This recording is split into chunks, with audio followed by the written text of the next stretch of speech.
Assalamualaikum warahmatullahi wabarakatuh. Alhamdulillahilladzi anzalal Qur'an fi syahri Ramadan hudal linnasi wa bayyinatin minal huda wal furqan. Asyhadu an la ilaha illallah wahdahu la syarikalah wa asyhadu anna Muhammadan abduhu wa rasuluhu la nabiyya ba'dah. Allahumma fasholli wa sallim ala sayyidina Muhammadin wa ala alihi wa ashabihi wasallam. Puji dan syukur kita panjatkan kepada Allah Subhanahu wa taala. Alhamdulillah kita masih diberikan kesehatan baik lahir maupun batin oleh Allah Subhanahu wa taala, sehingga kita bisa menunaikan ibadah saum di bulan suci Ramadan ini. Tentunya harapan kita mudah-mudahan Allah menerima saum kita, Allah menerima segala taubat kita, Allah mengabulkan segala permohonan kita. Hadirin jamaah Bina Dakwah TV yang saya hormati dan saya banggakan, salawat dan salam kita curahkan kepada junjungan kita semua, Nabi Allah Nabi besar Muhammad Sallallahu Alaihi Wasallam. Bulan suci Ramadan, bulan yang penuh keberkahan, bulan penuh ampunan, di mana surga dibukakan oleh Allah Subhanahu wa taala dan neraka ditutup oleh Allah Subhanahu wa taala. Dan barang siapa yang berpuasa di bulan suci Ramadan ini, Allah akan mengampuni segala dosanya. Man shoma Ramadana imanan wahtisaban kufirat lahu ma taqaddama min danbi. Saudara-saudaraku jamaah Bina Dakwah TV yang saya hormati dan saya banggakan, bukan hanya kita diampuni oleh Allah Subhanahu wa taala. Di bulan suci Ramadan ini ada sejarah besar ketika Allah menurunkan ayat suci Al-Qur'an sebagai petunjuk, sebagai hidayah dan penjelas atas hidayah itu sendiri, dan pemisah antara hak dan yang batil. Saudara-saudaraku, Al-Quran itu sebagai hidayah, sebagai petunjuk bagi kaum yang mengimaninya. Namun permasalahannya, siapa orangnya yang akan mendapatkan hidayah, yang akan mendapatkan petunjuk, kemudian penjelas atas petunjuk itu sendiri? Tentu ada beberapa hal yang harus kita lakukan agar Al-Quran menjadi hidayah, menjadi petunjuk, menjadi arah kehidupan kita. Perilaku yang harus kita lakukan terhadap Al-Quran, yang pertama, kita harus membacanya. Karena Al-Quran itu sendiri maknanya adalah bacaan. Bacaan Al-Quran meliputi 3 dimensi. Dia bercerita tentang masa lalu, dia cerita tentang masa kini. Bahkan Al-Quran sendiri bercerita tentang masa depan kita. Bukan hanya masa depan di mana kita dewasa, sampai masa depan ketika kita sudah meninggalkan dunia fana ini. Dan semuanya diceritakan dalam Al-Quran. Perilaku yang harus kita lakukan terhadap Al-Quran, yang pertama adalah kita membacanya. Tentunya dalam hal ini berapa lama kita harus membaca Al-Quran, bagaimana cara membaca Al-Quran, kapan membacanya. Ternyata Allah sendiri memberikan tuntunannya dalam Al-Quran.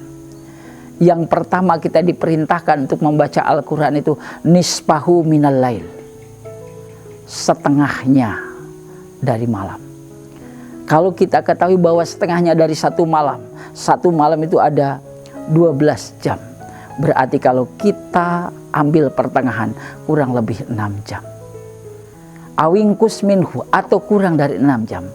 Mungkin diperkirakan 5 atau 4 jam. Aujid minhu, atau lebih daripada 6 jam. Bisa saja 7 jam sampai 8 jam. Cuma permasalahannya, sudahkah kita membaca Al-Quran 4 jam, 5 jam, 7 jam, atau 8 jam dalam setiap malamnya? Tentu saja sangat sedikit jumlahnya orang yang membaca Al-Quran seperti itu.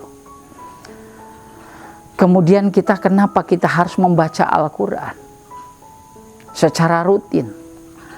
Karena di dalamnya sanulki alaika qaulan tsaqila. Di dalam ayat suci Al-Quran itu terdapat kalimat-kalimat yang berbobot, kalimat-kalimat yang bermakna, sehingga Allah membangunkan Rasulullah sendiri di waktu malam harinya. Ya ayyuhal mujammil qumil laila illa qalila nisbahu awingkus minhu awjid alaihi waratil qur'ana tartila. Dan diperintahkan untuk membaca Al-Quran di malam harinya. Jamaah Bina Dakwah TV yang saya hormati dan yang saya banggakan. Jadi perilaku kita supaya Al-Quran sebagai petunjuk, sebagai arah kehidupan kita, supaya kita tahu apa yang harus kita lakukan, bagaimana caranya, kemana kita harus pergi. Maka yang pertama, Al-Quran itu harus kita baca dengan baik, harus kita baca dengan rutin. Dan insya Allah pada akhirnya setelah kita membaca, kita akan mendapatkan ilmu pengetahuan. Kemudian yang kedua, setelah kita membaca dengan rutin, Al-Quran itu harus dipahami. Karena membaca saja tidak cukup kalau kita tidak tahu apa makna yang kita baca, apa isi kandungan di dalamnya. Ingatlah,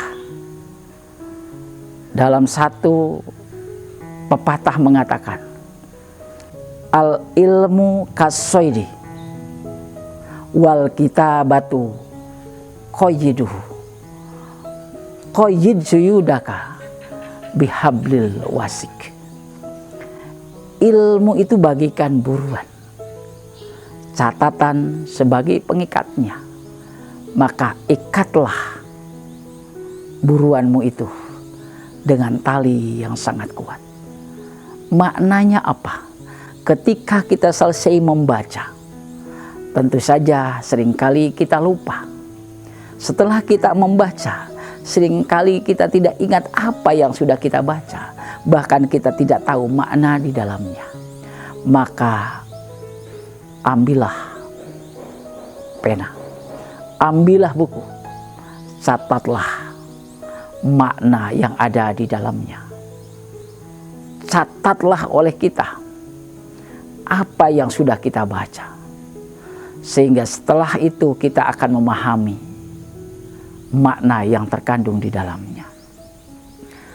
Ternyata memahami Al-Quran dalam langkah yang kedua tentu saja belum cukup.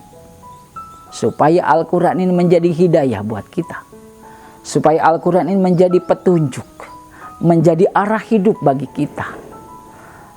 Tahap yang ketiga, kita harus melakukan penghafalan. Hafalkan dengan baik. Karena al-ilmu bisudur wala bisudur. Ilmu itu dalam dadamu, bukan dalam tulisanmu, bukan dalam ucapanmu. Makanya tahap ketiga ini, setelah kita membaca, kemudian kita memahami, kemudian yang ketiga, hafalkan Al-Quran itu kalimat demi kalimat. Insya Allah hasanah, kekayaan keilmuan kita semakin hari semakin banyak. Tentu saja untuk menghafal Al-Quran tidaklah mudah. Untuk menghafal Al-Quran itu tidaklah gampang. Kita harus berkorban. Kita harus mengorbankan waktu kita. Kita harus menyisihkan banyak waktu untuk menghafalnya. Kalau saja Rasulullah sampai bersedih hati, sampai berbulan-bulan dia melakukan doa kunut kepada Allah, ketika banyak penghafal Al-Quran gugur di medan perang. Begitu cintanya Rasulullah kepada orang yang bisa menghafal Al-Quran. Tentu pertanyaannya, sudahkah kita menghafal Al-Quran dengan baik? Sudah berapa juz yang sudah kita hafalkan? 3 tahapan kegiatan ini, mulai daripada membaca, kemudian memahami, kemudian menghafalkan, tentu saja tidak cukup juga. Supaya Al-Quran ini menjadi hidayah buat kita, supaya menjadi penolong kita, baik di dunia maupun di akhirat, harus kita lakukan tahap yang keempat. Kita wajib untuk mengamalkannya. Karena Rasulullah pernah menyampaikan, khairun nas man ta'allamal Qur'an wa 'allamahu. Sebaik-baiknya manusia adalah manusia yang mempelajari Al-Quran dan juga dia bisa mengamalkannya.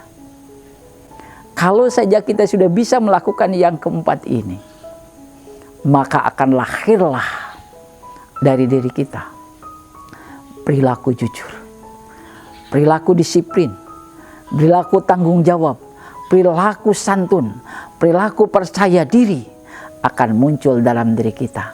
Insya Allah ketika Al-Quran bukan hanya dibaca, Al-Quran bukan hanya dipahami, Al-Quran bukan hanya dihafalkan, tapi Al-Quran juga diamalkan dalam kehidupan kita, untuk diri kita, keluarga kita, teman, saudara-saudara kita, baik yang jauh maupun yang dekat. Insya Allah manusia tersebut akan mendapatkan hidayah dari Allah, akan mendapatkan petunjuk, dan dia akan mampu membedakan mana yang salah, mana yang benar. Akhirnya dia akan hati-hati. Karena itu saudara-saudaraku jamaah Bina Dakwah TV yang saya hormati, 4 perilaku kita terhadap Al-Quran harus kita coba mulai dari sekarang, mumpung kita masih berada di bulan suci Ramadan ini. Mudah-mudahan Allah senantiasa membimbing kita dan memudahkan lisan kita, membimbing hati kita, sehingga keinginan untuk membaca Al-Quran semakin kuat, keinginan untuk memahami Al-Quran semakin dahsyat, keinginan untuk menghafal Quran semakin kuat, dan akhirnya mudah-mudahan Allah membimbing kita bisa mengamalkan Al-Quran dalam kehidupan kita sehari-hari. Ingatlah bahwa Rasulullah SAW adalah Quran berjalan. Apa yang dilakukan oleh Rasulullah, apa yang diucapkan oleh Rasulullah, semua tindakannya, semua ucapannya, ila wahyu yuha, tiada lain kecuali berdasarkan wahyu dari Allah Subhanahu wa Ta'ala, dan wahyu itu adalah Al-Quran. Karena itu Rasulullah mengingatkan kepada kita, taraktu fikum amrayni lan tadilu abadan idza tamassaktum bihima. Kami tinggalkan 2 perkara dan kamu sekalian tidak akan pernah tersesat selama-lamanya jika berpegang teguh kepada 2 perkara itu. Apa yang pertama? Al-Quran. Yang kedua apa? Sunnah Rasul. Karena itu saudara-saudaraku jamaah Bina Dakwah TV, kita harus memperhatikan amanah dari Allah ini untuk selalu membaca Al-Quran, memahaminya, menghafalnya, dan mengamalkannya. Saudara-saudaraku, mudah-mudahan apa yang saya sampaikan ini mendapatkan ridho dari Allah Subhanahu wa Ta'ala, dan Allah selalu mendekatkan hati kita kepada Al-Quran. Billahi wasabil haq walhamdulamin. Wassalamualaikum warahmatullahi wabarakatuh.